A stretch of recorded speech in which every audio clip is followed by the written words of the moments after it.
or circulate? We do have a favourite hotel that we stay in on the west coast just for a couple of nights in Eriska.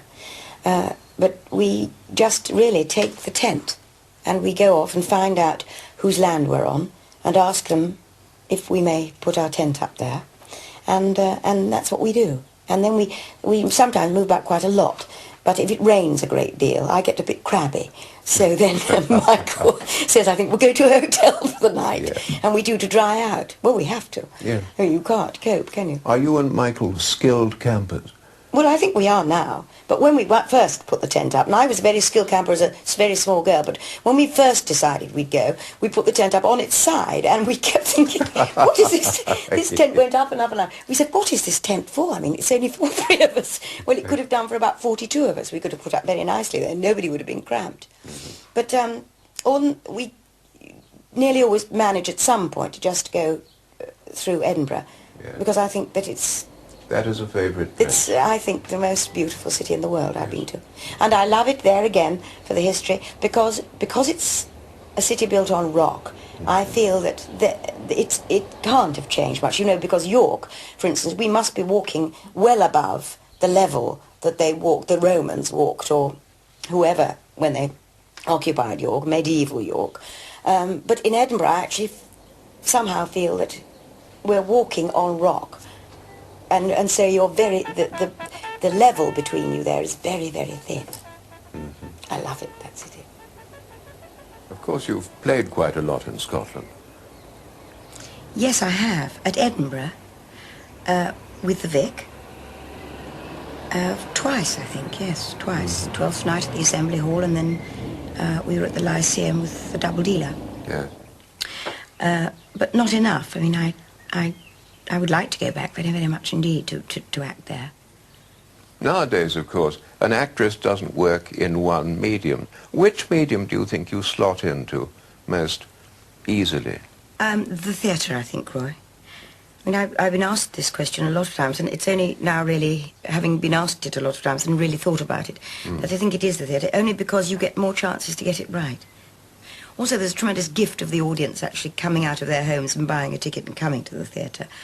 It seems to me the reward of doing it back to them is very little to ask. So you'd certainly declare that acting is a favourite thing? Yes, acting is a favourite thing, and a wonderful way of communicating. It only once, when we were doing St. Joan at Nottingham, for some reason the dress rehearsal was delayed, and we all got ready. We were all ready, made up and everything, and when we were sitting in the green room, the sun was pouring in through the window. And I suddenly looked around at all these grown people dressed in knitted chain mail, and I thought, this is absurd. I don't know what I'm doing here. But I have to add also that I loved playing it, and I was very happy in the production. But it was an absurdity suddenly to see these people when you could look out and see the ordinary, sensible people going about their everyday work. Yeah. But you can always accept your own illusion. I can't accept my own, but I hope other people will accept it. And I feel more comfortable when I'm dressed up as somebody else, being somebody else and talking. So I can't make a speech in public. People would say to me, if you would come along as so-and-so and dress up in these clothes and wear a wig and look entirely different, I could perhaps do a speech. But I find it difficult to go along as myself. I don't find this difficult because I'm talking to you as a friend and we're having a conversation. Mm-hmm. But I find the actual business of making a speech to a lot of people painfully difficult. After a strenuous performance, how long does it take you to relax and get back to reality? It doesn't take long at all with me. I find that Michael, when he comes home, he can't actually go to bed at the same time as I do because he's on such a high after it that he has to pad about the house, changing the pictures and pushing the furniture around. But the thing I like best is to do 2 shows and then come back and watch the late-night movie. Vincent Price, I like the, Fall of the House of Usher. I love it. I don't mind how many times I see it. Mm-hmm. But I do find that is the most wonderful way of relaxing. Yes, having done a couple of performances yourself, you now sit down and watch somebody else give one. Absolutely.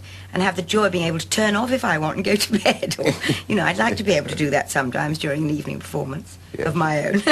Yes. Dreadful, of course, if somebody walked out of the theatre. that's the one person that you can see. Yes, yes. There was one moment in the Comedy of Errors at Stratford when I didn't have anybody coming to the show that evening, and I was not feeling very much like it. I couldn't get the energy together. So I said to Michael and to Roger Rees and Nick Grace, and I said, I am doing it for the lady. I saw a lady. I am doing it for this lady who was sitting in green on the second row on the right-hand side. And I played up a storm until suddenly we came back after the interval and she left. Oh, no. It was a pretty poor second half. Judy, going back to Vincent Price, what you were saying just now about the effect he has on you, on the late-night movie, there he is doing his very best to terrify the living daylights out of you, and you find him sort of soothing and restful. I do.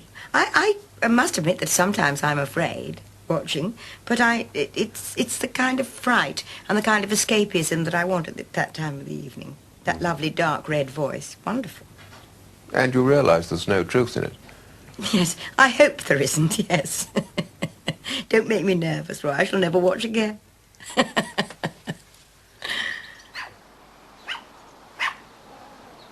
This is indeed a far cry from the horror world of Vincent Price. You have from time to time said that you may give up the theatre and paint.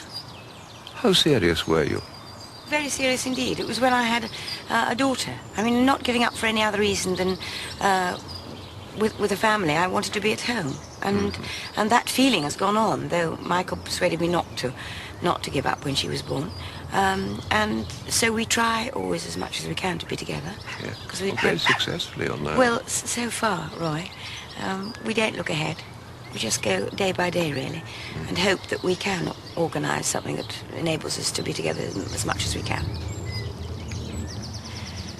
But I sometimes think that that I would like to. I used to paint a lot, and I sometimes wish that I could settle down to painting. I find I can't do that unless I'm on holiday, so I have to content myself with buying other people's paintings, and I mean no paintings of enormous. I don't go in for it in an enormously expensive way, but I do collect some people that I've discovered and that I love. For instance, a painter called Lal Hitchcock, which I've just discovered, which I gave Michael for a wedding anniversary, who paints in absolutely miniature scale things, which I love. And so I content myself with looking at those instead of doing it myself. Yeah. What other hobbies do you have? I like making things. I love making fancy dresses and things like that for my daughter. Yeah. But I also like doing tapestry or petit point or something like that. And I make a lot of cushions, especially in the theatre. If I have any breaks of any kind, I make cushions. And it's very nice to look at afterwards, Roy, because you remember. I have a cushion that I have Michael and Finty and my initials all worked into.